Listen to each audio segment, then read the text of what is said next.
Here's a question I have for you. What do you think about the kids going back to school?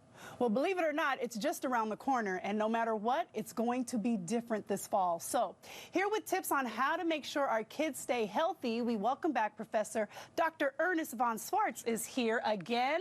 Doc, it's good to see you. Good to see you, Trey. Thanks for having me on. Absolutely. This is a conversation that is necessary, especially for us parents. We don't know if we want our kids to go back to school. Are schools even going to be open? Let's start right there. Should schools even reopen in the fall? Well, that's a great question. Of course, there's 4 components to that. And the first one is, of course, the politics. Should schools reopen? As a healthcare provider, I'm completely against a nationwide opening of schools. I think that should be community-based, and the decision to open or not to open or delay opening should be based on the transmission of the virus, meaning the spread. Okay. So in Europe, we use mainly what is called the R factor, or the reproduction factor. And if the R factor is 1, that means 10 people infect 10 others. If it's 1.5, 10 infect 15 others. So the goal here is to have the R factor below 1. So that would ensure that the virus dies out, basically. And once we are at that point, then, of course, we could open the schools. And that's done in certain European countries as we speak. Yeah, well, here in the U.S., we don't know exactly what's going to happen. As a matter of fact, my school district is having a meeting tonight to talk about what it's going to look like in the fall. But let's say that schools do reopen. And we all have our part to play, I know that. So let's start with the schools. What are some of the basic things that schools should do in order to help keep our kids safe? Well, of course, the schools should measure the temperature upon every entry, every day for the kids. The schools also, like in other countries done right now, should provide COVID testings.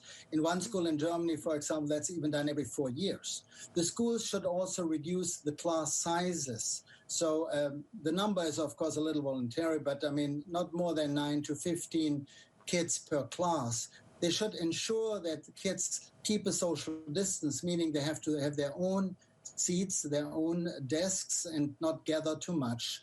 And the schools should also ensure that the kids wear warm clothes, because they should ensure open windows, open doors to increase the air circulation, which helps to prevent transfections. So what do you think about the schools saying that, you know, they'll be open some days and then some days at home? That's what they're calling like this hybrid model, where some in school, some online.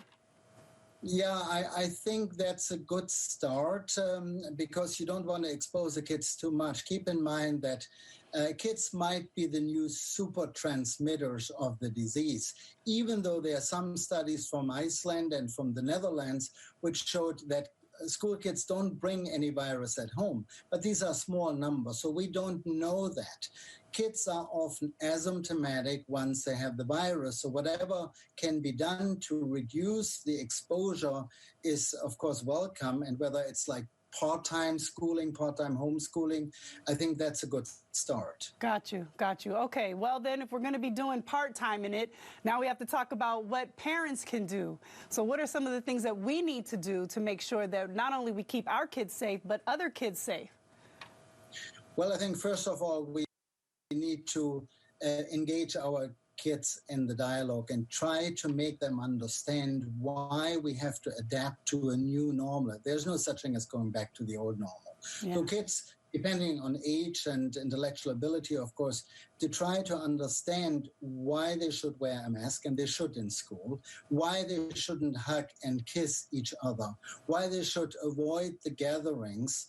And another thing, of course, I encourage parents always is tell your kids, once they come out of school, once they come home, change their clothes, change their shoes, take a shower, like we do as healthcare providers when we leave the hospitals. Wow, that makes me sad. Kids hugging each other is like those are precious moments that we're not going to be able to really see much of that anymore, huh? To stay safe. Well, I mean, there's even certain techniques which we recommend right now for adults. If you want to hug, how to hug. You have to have a face covering. You should look in different and opposite directions, basically, and you should try to hold your breath. Even that's very difficult to encourage kids doing the same thing. Right. But I mean, the close physical contact is, of course, a risk. And again, I want to re-emphasize the masks. I mean, there's no doubt by now that wearing face coverings and masks does reduce the spread at least 30 to 40%.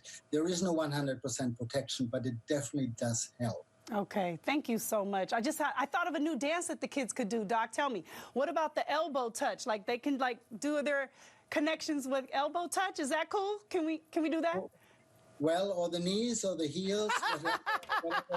Absolutely. All right.